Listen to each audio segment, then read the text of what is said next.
A single sentence whispered with the casual cruelty only the ultra-rich can afford was about to shatter the evening. In the most exclusive restaurant in New York City, a place where fortunes were won and lost over a single glass of wine, a young waitress was about to be humiliated. The man doing the humiliating was Gideon Wolfe, a billionaire whose name was a weapon on Wall Street. But what Gideon didn't know was that the woman he was about to mock held a key not just to the French menu he found so amusing, but to the one deal that could save his entire empire. The air inside L'Étoile Filante was different. It seemed to be filtered through money, smelling faintly of aged leather, expensive perfume, and the kind of ambition that could curdle milk. To Sophie Dubois, it mostly smelled like pressure. At 26, she was a ghost in this world, gliding between tables laden with crystal and silver, her black uniform a stark contrast to the jewel-toned silks and bespoke suits of the clientele. Her feet ached. It was a deep, profound ache that started in her heels and shot up her spine, a constant reminder of the 12-hour shifts, the endless running, the precarious balance of her life. She was a doctoral candidate at Columbia University by day, a servant to the city's elite by night. The two worlds were separated by a chasm of wealth and status, and tonight, that chasm felt wider than ever. Her assigned table was number 7, the most coveted booth in the house, nestled in a velvet-draped alcove with a private view of the glittering city skyline. And sitting in that booth was Gideon Wolfe. Sophie knew the name. Everyone did. Wolfe, the titan of private equity, the corporate raider, famous for his hostile takeovers and his even more hostile personality. His face, usually seen scowling from the cover of Forbes, was sharper in person. His eyes were the color of glacial ice, and they missed nothing. They scanned the room with a predator's lazy confidence, cataloguing, assessing, dismissing. Across from him sat Tiffany Davenport.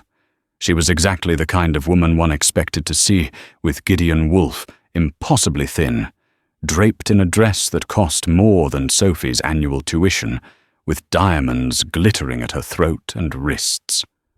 She held her phone just below the table, her thumb flicking across the screen with bored expertise.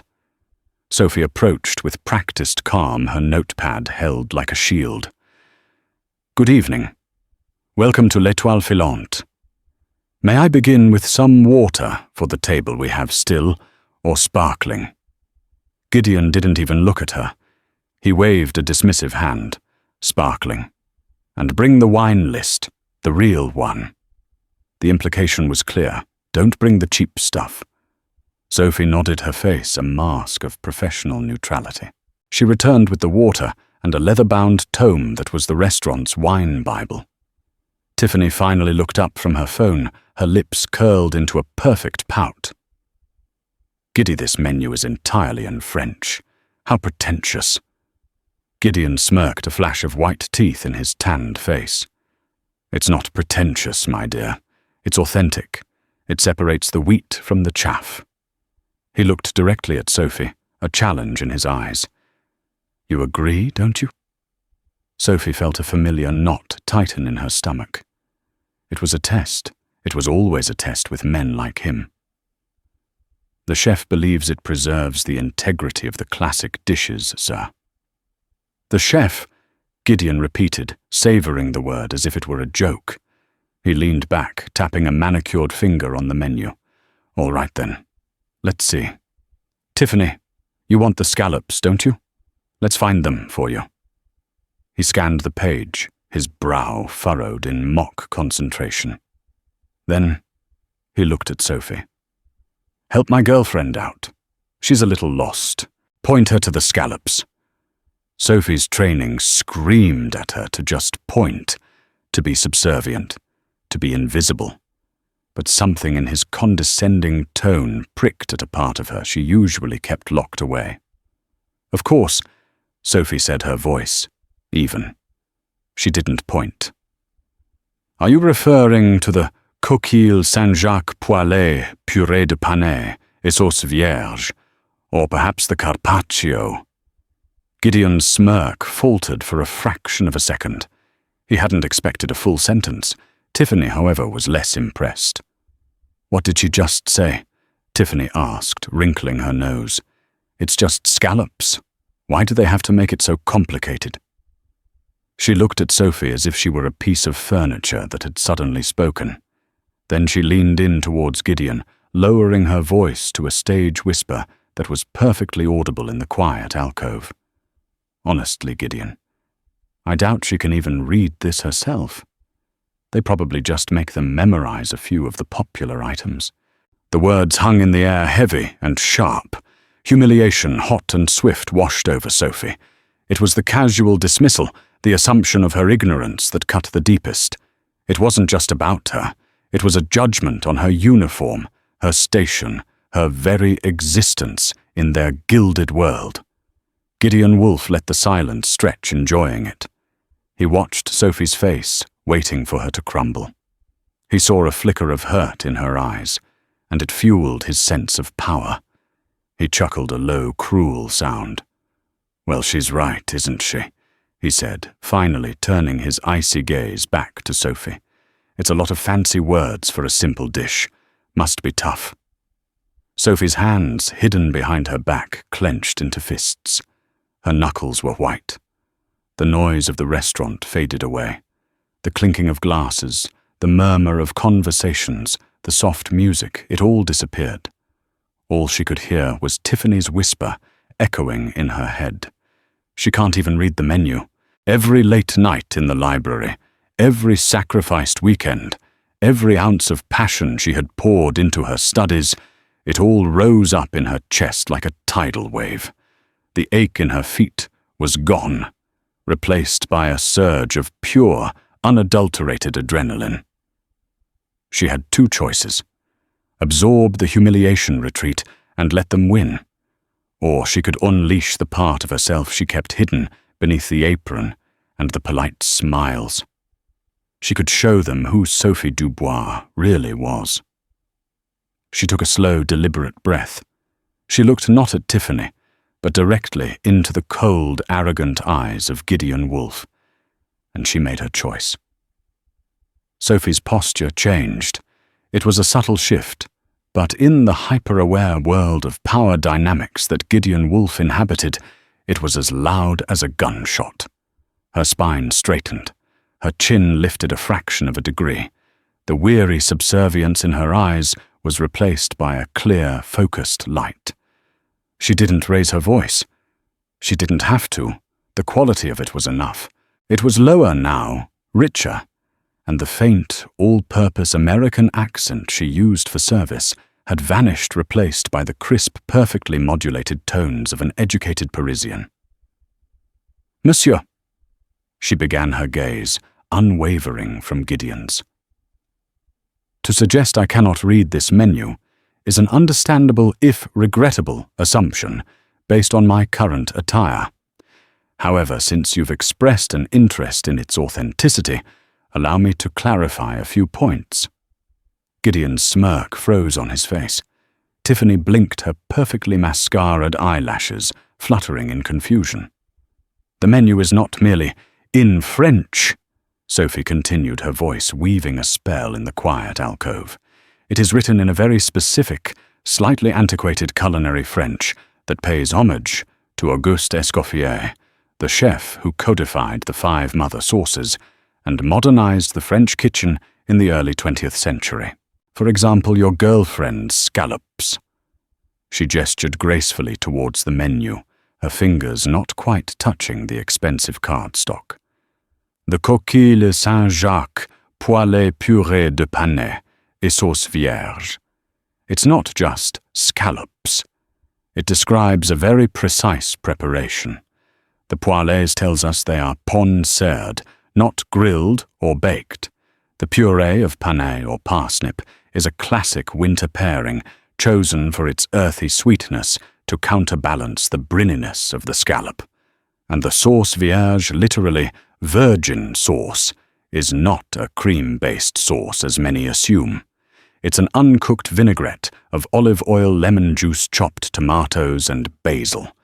It's a post-Nouvelle Cuisine invention from the 1980s, a light, fresh, acidic counterpoint to the richness of the seared shellfish and the sweet puree.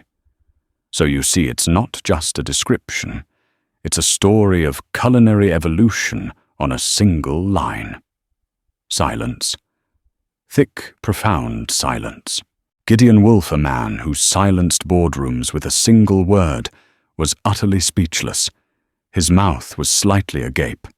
Tiffany looked from Gideon to Sophie, and back again, her expression a comical blend of bewilderment and alarm. But Sophie wasn't finished. She had endured the humiliation, and now the dam had broken. "You also mentioned the wine list, monsieur.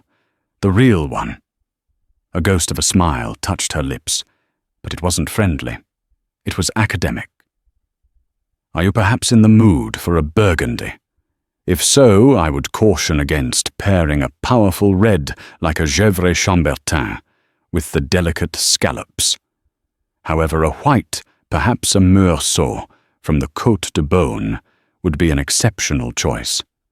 Its buttery notes derived from malolactic fermentation, and its hint of toasted hazelnut from the oak aging would complement the parsnip puree beautifully.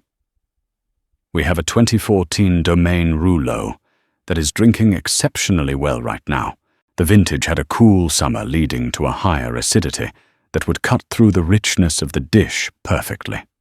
She took a small breath. Or if you prefer to be more adventurous, you might consider a wine from the Loire Valley. A Sancerre would be the obvious choice, but I would direct your attention to a Savinière from just outside Angers. It's made from Chenin Blanc, a far more complex grape.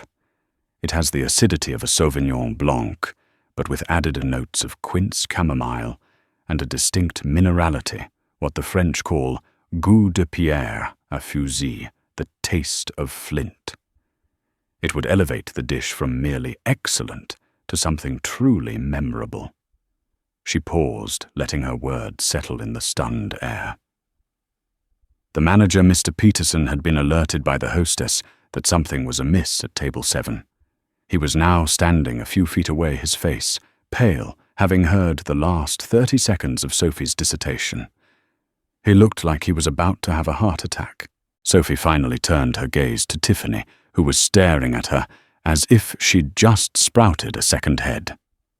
"And for you, madame?" Sophie said, her voice softening just a touch. "If you find the French intimidating, I would be more than happy to walk you through my personal recommendations or simply take your order in English. Our goal, after all, is to ensure you have a pleasant evening." The final sentence was delivered with such flawless, disarming professionalism that it was more devastating than any insult could have been. She had not only demonstrated her own towering intellect, she had circled back and performed her job as a waitress, perfectly highlighting their appalling lack of grace in the process. Gideon Wolfe slowly closed his mouth. The cogs were turning behind his icy eyes. He wasn't just processing the information about wine and scallops. He was reassessing everything. The world for him was a hierarchy. He was at the top. Waitresses were at the bottom. This woman, this waitress, had just taken his entire worldview, shattered it on the floor, and then offered to sweep up the pieces for him. He looked at Tiffany, who was fumbling for words. I think I'll just have a salad." Gideon ignored her. He looked at Sophie, and for the first time that evening he saw her. He saw the intelligence, the fire, the exhaustion she held at bay. He saw a puzzle he couldn't comprehend. He cleared his throat. "The Savinières," he managed to say, his voice raspy. "Bring the Savinières, and we'll need a few more minutes with the menu." Sophie simply nodded. "Excellent choice, sir." She turned and walked away, her back ramrod straight, leaving a battlefield of silence in her wake. She didn't see the look on Gideon Wolfe's face, a look of pure, unadulterated shock mixed with something else he hadn't felt in a very long time: intrigue. The rest of the meal was a strange, silent affair. Sophie delegated the subsequent service of table 7 to another waiter, pleading a sudden migraine. Mr. Peterson, his face still a pasty white, readily agreed, ushering her towards the staff room with a bewildered, almost fearful respect. He didn't understand what had just happened, but he knew it was far above his pay grade. Sophie sat on a lopsided stool in the cramped break room, the adrenaline slowly draining out of her, leaving a hollow, trembling exhaustion in its place. She buried her face in her hands. What had she done? She'd just talked back to Gideon Wolfe. She had, in no uncertain terms, intellectually annihilated one of the most powerful men in the city. Her job, the job she desperately needed to pay for her mother's escalating medical bills, was almost certainly gone.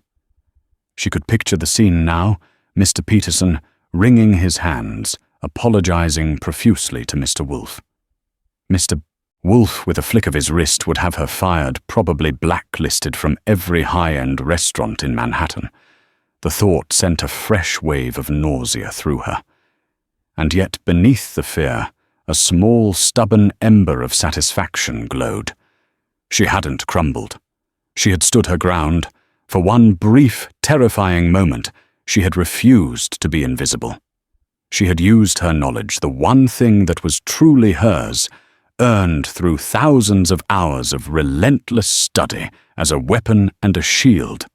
She had spoken her truth in the language she loved.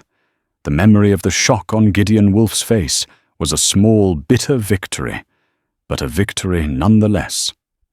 Meanwhile, back in the velvet alcove, Gideon barely touched his food. The riz de veau he had ordered, a dish he normally adored, tasted like ash. Tiffany chattered on about some socialite's ghastly fashion choice, but her words were just meaningless noise. His mind was replaying the scene over and over. It wasn't just that the waitress spoke French. It was how she spoke it. It wasn't the functional French of a hotel concierge. It was the French of an academic, of a connoisseur. The precision of her vocabulary, the historical context, the casual deployment of terms like malolactic fermentation and goutte de pierre à fusil. It was staggering. Gideon Wolfe hadn't become a billionaire by being unobservant. His entire career was built on seeing value where others saw nothing, on understanding the hidden mechanics of a system. And he knew with absolute certainty that a woman with that level of erudition and poise was not a waitress by choice.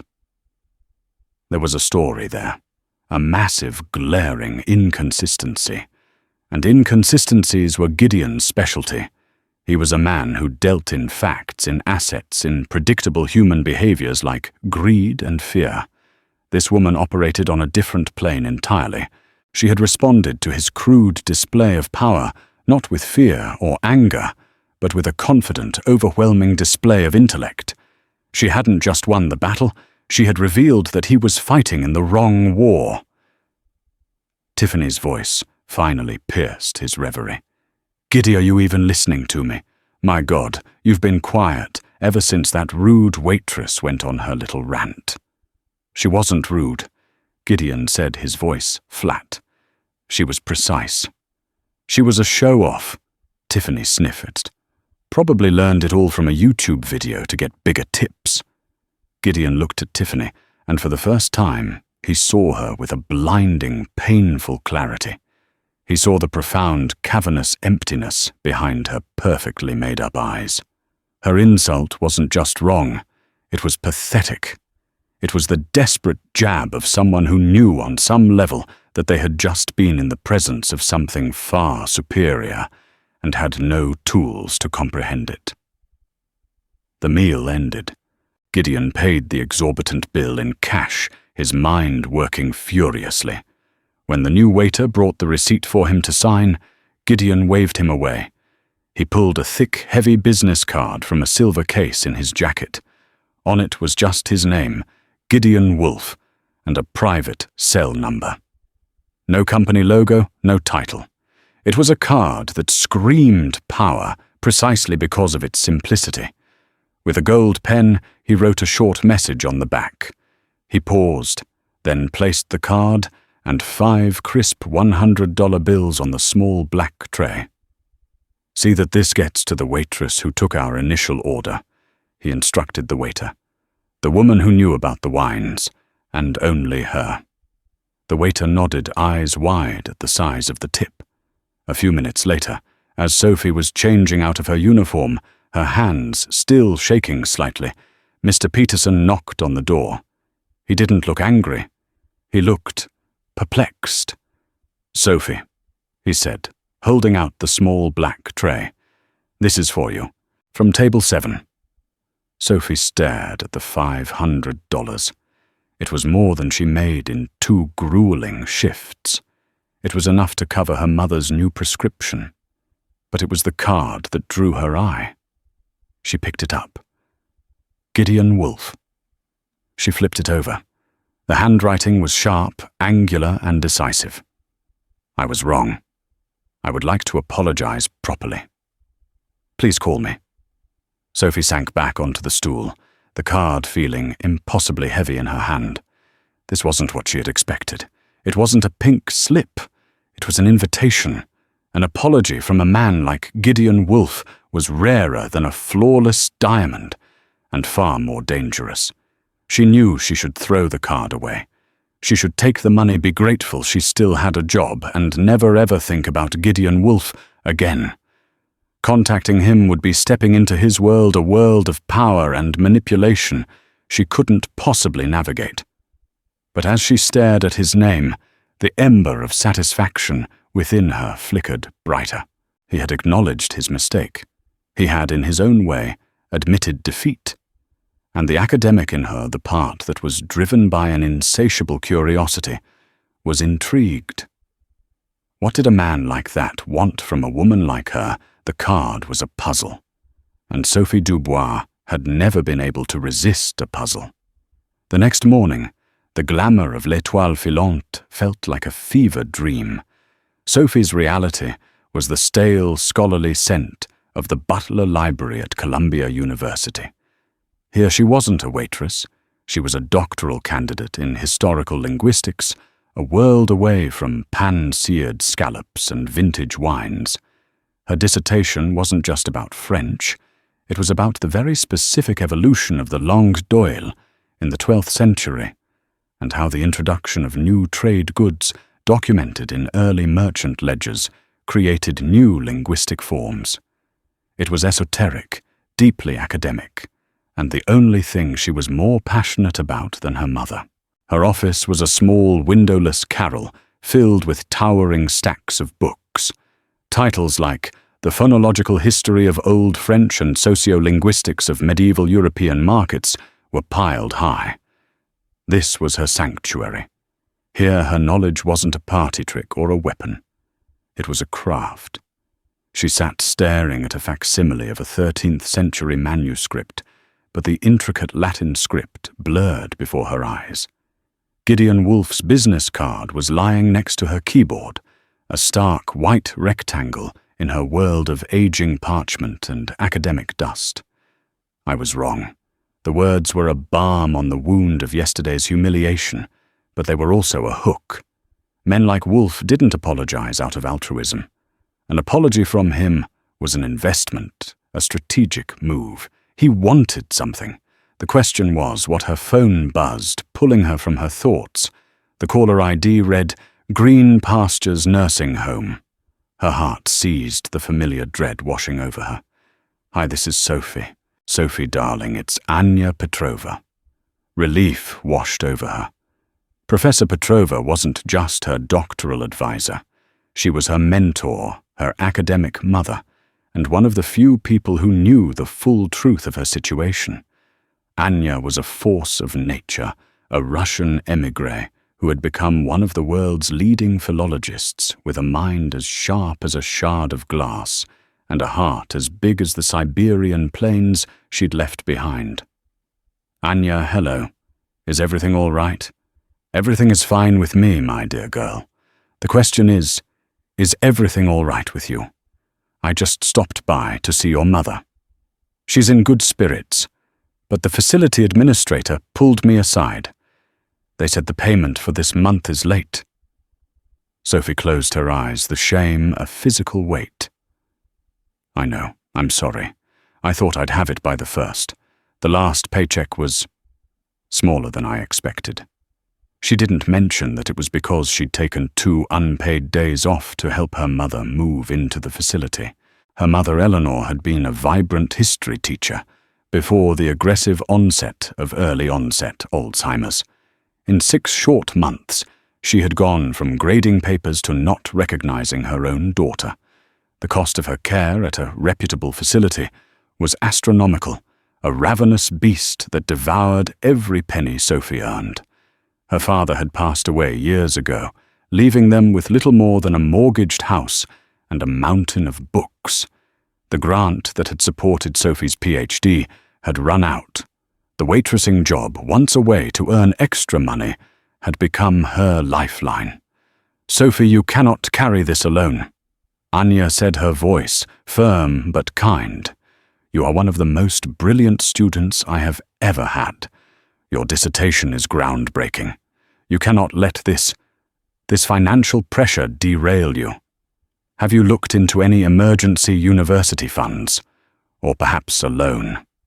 The funds are exhausted, and I can't take on a loan. It's too much of a risk," Sophie said, her voice cracking slightly. "I'll figure it out, Anya. I always do."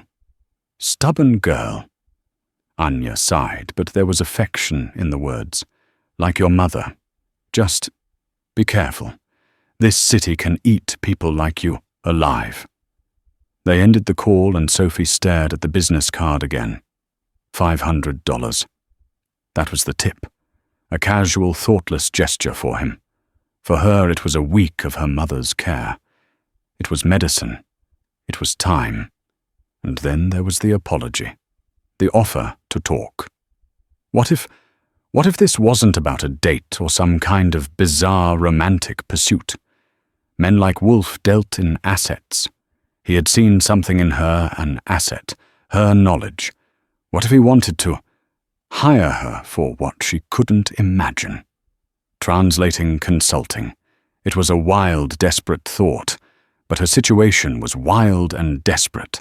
The humiliation from the night before still stung, but the fear of losing her mother to a disease she couldn't afford to fight was sharper. The need to finish her life's work, her dissertation, was a constant driving ache. She thought of her mother, sitting in a sun-filled room, her memories slipping away like sand through her fingers. She thought of the stacks of bills on her small apartment desk. She thought of Professor Petrova's worried voice. With a trembling finger, she picked up her phone. She looked at the stark white card at the private number that probably connected to the highest corridors of power in the city. She took a deep breath, steeling herself. She was not a waitress. She was not a victim. She was Sophie Dubois, a scholar, a daughter, and she was going to fight for her future with the only tools she had. She dialed the number. It rang only once. "Wolf," a familiar, crisp voice answered. No hello. Just his name stated as a fact. Sophie's heart hammered against her ribs. For a moment, she couldn't speak. "Hello," he said, a hint of impatience in his tone. She found her voice. "Mr. Wolf," she said, her tone as level and professional as she could manage. "This is Sophie Dubois. You left a card for me last night. You said you wanted to apologize." There was a pause on the other end of the line. When he spoke again, the arrogance was gone, replaced by something else. "Respect," Ms. Dubois, Gideon Wolf said. "Thank you for calling me back. I'm glad you did." Gideon suggested they meet, not at a restaurant, not at his office, but at a neutral location of her choosing. It was a subtle but significant concession, a ceding of home field advantage. Sophie, thinking strategically, chose a small, unassuming coffee shop near the Columbia campus, her territory. It was noisy, crowded with students, and utterly devoid of the oppressive luxury of his world. She saw him before he saw her. He looked entirely out of place, his impeccably tailored charcoal suit a stark contrast to the sea of hoodies and jeans. He wasn't checking his phone or looking impatient. He was simply watching the controlled chaos of the cafe, his gaze sharp and analytical. When he spotted her, he stood up. He was taller than she remembered. Ms. Dubois. Sophie. Thank you for coming. Mr. Wolfe, she replied, not offering a smile. She sat down, placing her worn leather satchel on the chair beside her. Please call me Gideon. He sat his movements, economical and precise. A cup of black coffee was already waiting for him. I'll get straight to the point. My behavior at the restaurant was inexcusable. It was arrogant, boorish, and I am genuinely sorry. There's no excuse for it, but I want to offer an explanation, if you'll hear it. Sophie nodded, her expression unreadable. I live in a world of assumptions, he began, his voice low and serious. I assume people want something from me. I assume their motives are transparent. I categorize people instantly. It's a survival mechanism in my line of work. I categorized you. I was profoundly, demonstrably wrong. What you did, it wasn't just about speaking French. You held up a mirror, and I didn't like the reflection. It was a more introspective and honest apology than she had ever expected. He wasn't just apologizing for being rude. He was admitting a fundamental character flaw. It was disarming. Apology accepted, Mr. Wolfe, she said coolly. Is that all? A flicker of a smile touched his lips. No, that is not all. He leaned forward slightly. I spent half the night trying to figure you out. The linguistics, the encyclopedic knowledge of viticulture, the poise under pressure. It didn't add up. So I made a few calls. Sophie's blood ran cold. You investigated me. I have a research department, he corrected, though they both knew it was the same thing. Wolfe Global has the best. They found a Sophie Dubois, a doctoral candidate in historical linguistics at Columbia, specialization in Old French, author of a paper, Mercantile Influences on 12th Century Norman Dialects, that was published in the Journal of Philological Studies. Recipient of the Dean's Fellowship for 3 consecutive years. That fellowship I found was recently terminated. I also found that your mother, Eleanor Dubois, was recently admitted to green pastures for long-term care. Sophie felt exposed, violated. A cold anger rose in her. You had no right to look into my personal life. I agree, he said, without a trace of defensiveness. It was an invasion of your privacy. But it was a necessary one for what I'm about to propose. I wasn't digging for dirt, Sophie. I was trying to understand the context. I was confirming that what I saw at the restaurant wasn't a fluke. It wasn't. You're brilliant. And you're in a difficult position. He paused, letting his words sink in. I have a problem, Sophie. A very big, very expensive problem. And I believe you are uniquely qualified to help me solve it. Sophie's anger warred with her curiosity. What kind of problem? A French one, he said. Wolfe Global is in the final stages of a hostile takeover of Beaumont Holdings. Sophie knew the name.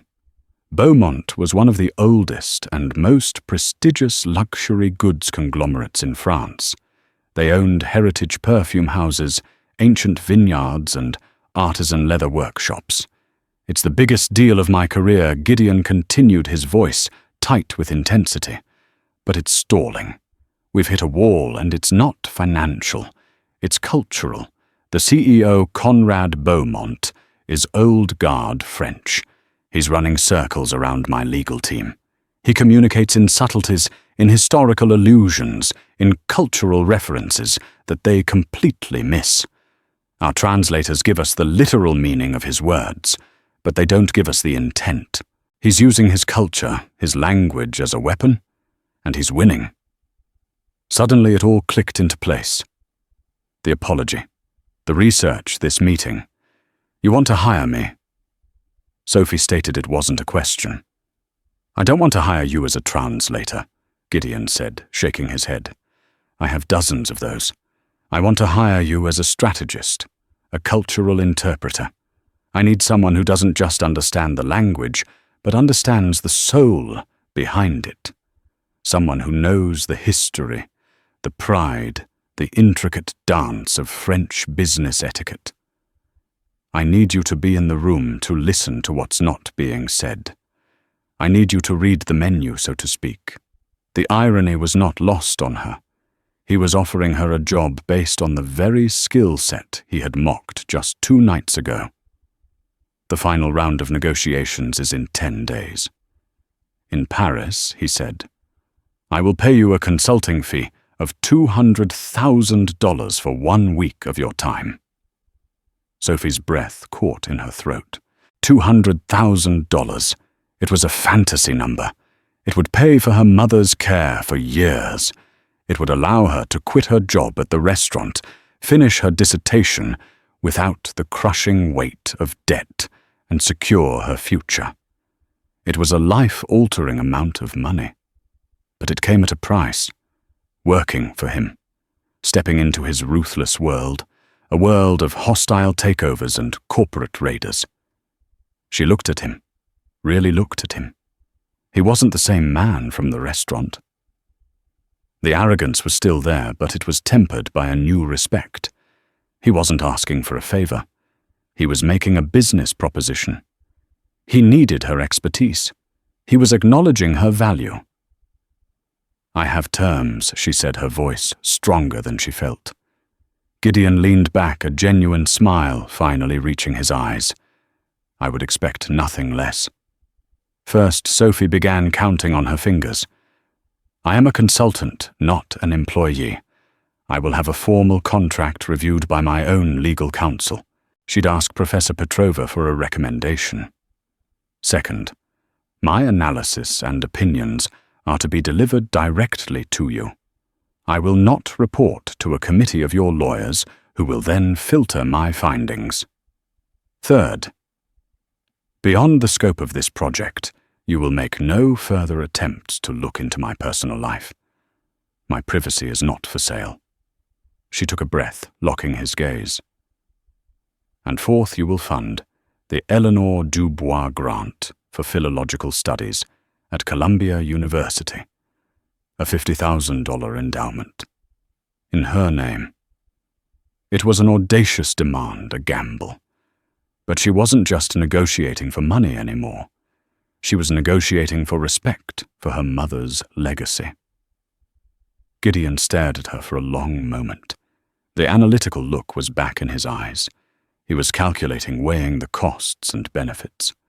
Finally, he nodded slowly. Done, he said. On all counts.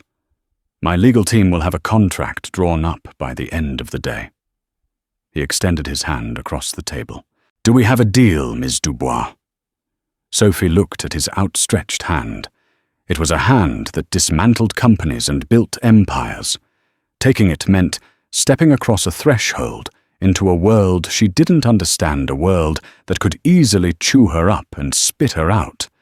But it was also a hand that offered a solution to all her problems, a chance to use her knowledge in a way she never dreamed possible. She took his hand. His grip was firm, confident. We have a deal, Mr. Wolfe. The Paris that greeted Sophie was not the one from postcards. There were no accordion players on street corners, no lovers strolling hand in hand along the Seine. Her Paris was a city viewed through the tinted window of a black sedan, a blur of grey mansard roofs, and fleeting glimpses of history culminating in the jarring hypermodern geometry of La Défense.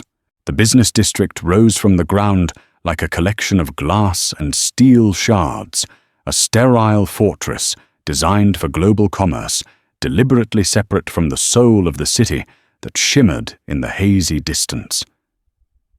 The boardroom on the top floor of the Tour Éclat was an exercise in minimalist intimidation.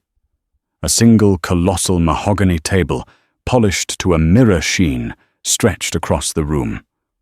On one side, Gideon's team, a phalanx of American lawyers and bankers, including the bulldog-like Peters, their movements sharp, their faces set with predatory focus.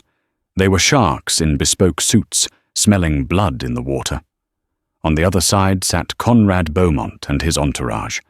Beaumont himself, in his late 60s, was a masterpiece of patrician elegance. With a lion's mane of silver hair and a deceptively gentle smile, he looked more like a tenured humanities professor than a corporate titan. His eyes, however, held the shrewd, weary cunning of a man guarding a centuries-old dynasty. His team was smaller, older, and exuded a quiet, unshakable confidence that Gideon's team mistook for weakness.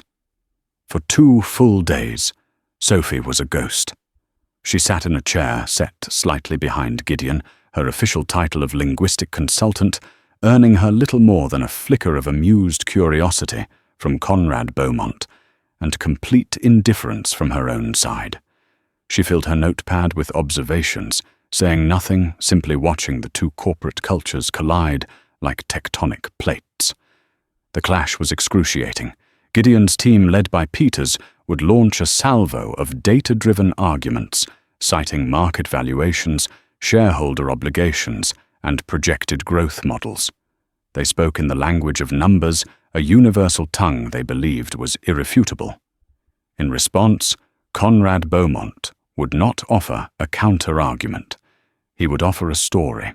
When Peters aggressively detailed a plan to streamline production by closing a small historic silk-weaving atelier in Lyon, Beaumont tilted his head. It is remarkable, he mused, staring out the window. The cicadas are singing earlier this year. My grandfather always said that an early song meant a long, hot summer. Peters's face flushed a dangerous shade of crimson. Mr. Beaumont, he gritted out, we are discussing a projected 7% increase in operational efficiency. We are not discussing insects. Beaumont's gaze drifted back to him, his expression one of mild bewilderment. Ah, but are they not connected? The health of the land, the rhythm of the seasons, the quality of the mulberry leaves the silkworms depend upon. One cannot simply separate the thread from the tapestry. It is all one thing, no. The Americans saw only senile ramblings, a deliberate and infuriating stonewalling tactic. They failed to see the intricate web of meaning Beaumont was weaving. They were playing checkers. He was painting a masterpiece. That night, the atmosphere in the hotel suite that served as Wolf Global's command center was thick with frustration. Empty coffee cups and remnants of a room service dinner littered every surface. Laptops glowed, casting a pale, anxious light on the faces of the team. Gideon stood at the floor-to-ceiling window, staring at the Eiffel Tower, which had just begun its hourly sparkling dance, a celebration of a city he was failing to conquer. He's toying with us. Peters paced, his fists clenched. The old fox is running out the clock, hoping we'll get frustrated and walk away. Gideon turned from the window, his face grim. The pressure was immense. His reputation and billions of dollars were on the line. He looked past Peters, past the other lawyers, his gaze landing on the one person who hadn't said a word. Sophie. The room quieted. All eyes turned to her. You've been in that room for 16 hours. You see things we don't. What is happening in there? Sophie took a deep breath, the weight of their collective expectations settling on her. She opened her notebook, the pages filled with her precise script. You're losing, she said, her voice calm and clear, cutting through the tension. You're losing badly, and you don't even know it. You think you're in a business negotiation? You're not. You're in a cultural trial, and you have been found wanting. Peters scoffed. "What is that supposed to mean? We've made a more than generous offer." "Your offer is an insult." Sophie countered her gaze, unwavering. "Not because of the number, but because of the philosophy behind it. You're not just trying to buy his company, you're trying to erase his culture. Every time you talk about efficiency and streamlining, he hears destruction and disrespect." She pointed to her notes. "Let's go back to the cicadas and the silk. He wasn't talking about insects, Mr. Peters. He was telling you that his business isn't a machine with replaceable parts. It's a living ecosystem. The weavers in Lyon aren't just employees. They are families who have passed down their craft for generations. Their skill is tied to the land, to the seasons, to the very cicadas he mentioned. By suggesting you could just close their workshop, you told him you have no concept of terroir, not just for wine, but for craftsmanship. You revealed that you don't understand the fundamental nature of the asset you're trying to acquire." She flipped a page. "And this afternoon, you proposed replacing his artisanal leather suppliers with a more cost-effective manufacturer in Asia." Beaumont's response was a single proverb. "Il ne faut pas vendre la peau de l'ours avant de l'avoir tué." "Don't sell the bear's skin before you've killed it." Gideon translated a frown, creasing his brow. "A warning not to get ahead of ourselves. It's so much more than that." Sophie insisted, her passion for the subject rising to the surface.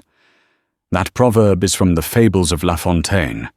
It's a story about a foolish hunter who presumes victory and is mauled by the bear. In that context, who is the bear he is? His company? His legacy? By using that specific phrase in response to a question about artisans, he was casting you as the brutish, arrogant hunter, and himself as the powerful force of nature you underestimate. He wasn't just rejecting your proposal, he was calling your entire approach clumsy and barbaric." A stunned silence filled the suite. The lawyers looked at each other, their bravado evaporating. Gideon sank into a chair, running a hand over his face.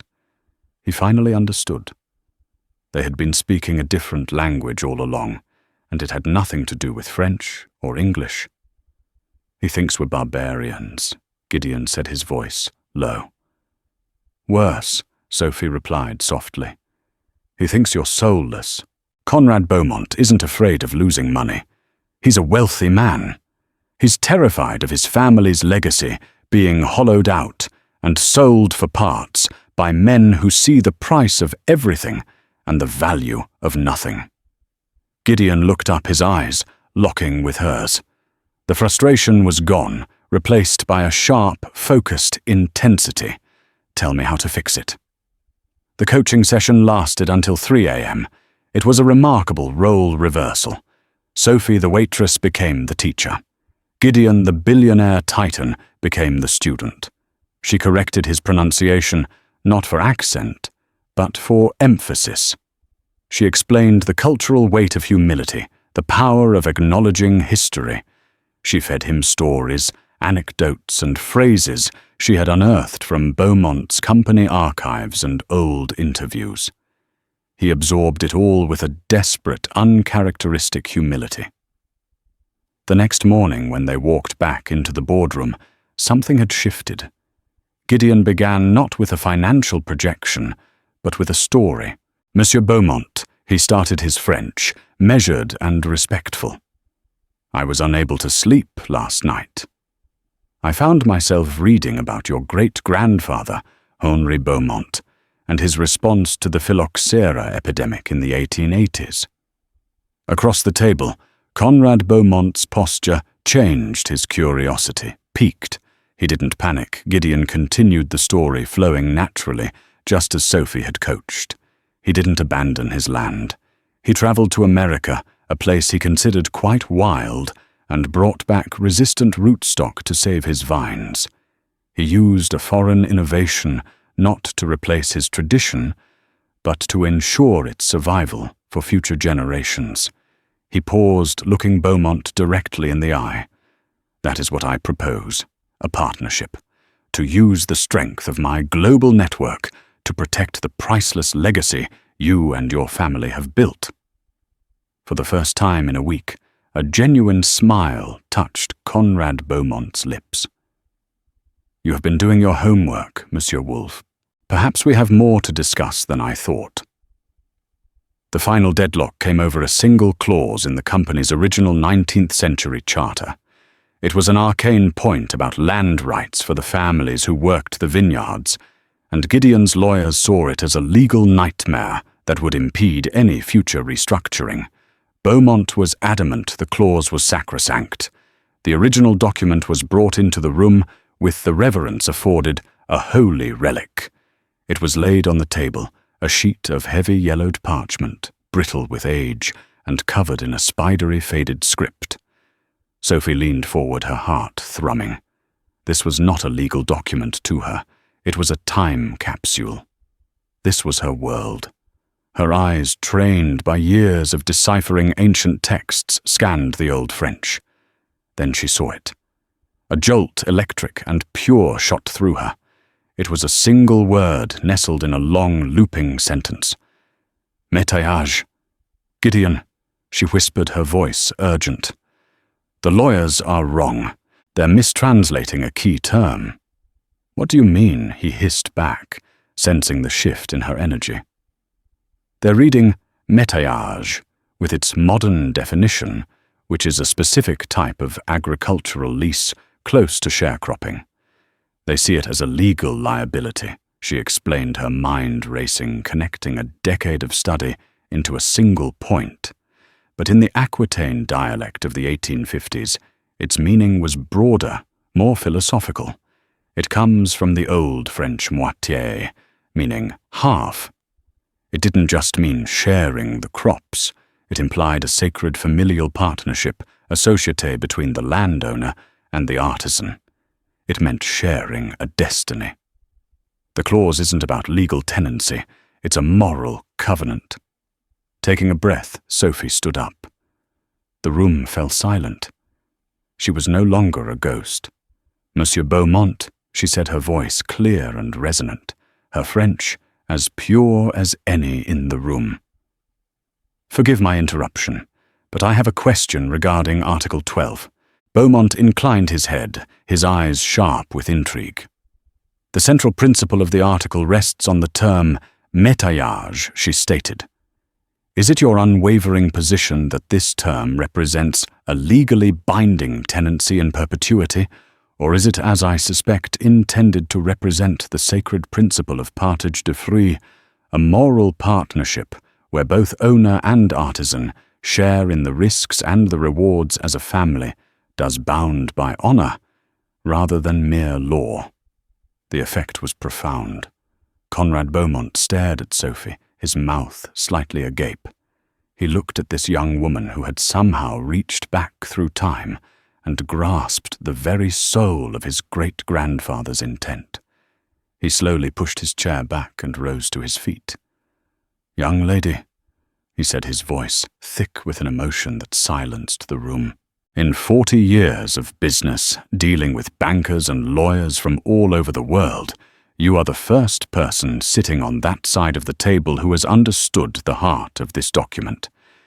He turned his astonished gaze to Gideon. "Monsieur Wolfe, your lawyers are American. But this woman," he gestured to Sophie, "this woman has a French soul. Perhaps there is hope for you yet." A slow smile spread across his face. "Let us put the lawyers aside for a moment. Let us speak of partnership." The dam did not crack. It vanished. The deal was signed that afternoon. As the lawyers shook hands and exchanged strained pleasantries, Gideon watched Sophie quietly gathering her notes. She had not only saved his deal, she had unraveled the very heart of his rival with nothing but her intellect and a profound respect for the past. He realized with a humbling certainty that he had not just acquired a company. He had stumbled upon something infinitely more rare, and infinitely more valuable. In the end, it wasn't about the money, though the money changed everything for Sophie. It paid for the best care, for her mother established a grant that would help students for generations and gave her the freedom to finish her life's work. It wasn't about the job, though. Gideon offered her a permanent high-level position as Wolf Global's chief cultural strategist, a role created just for her, which she accepted on the condition that she could still teach a seminar at Columbia each spring. No, in the end, this was a story about the profound, often invisible value of a person. It was about what happens when we dare to look past the uniform, the job title or the bank account, and see the lifetime of passion, knowledge, and resilience hidden within. Gideon Wolf.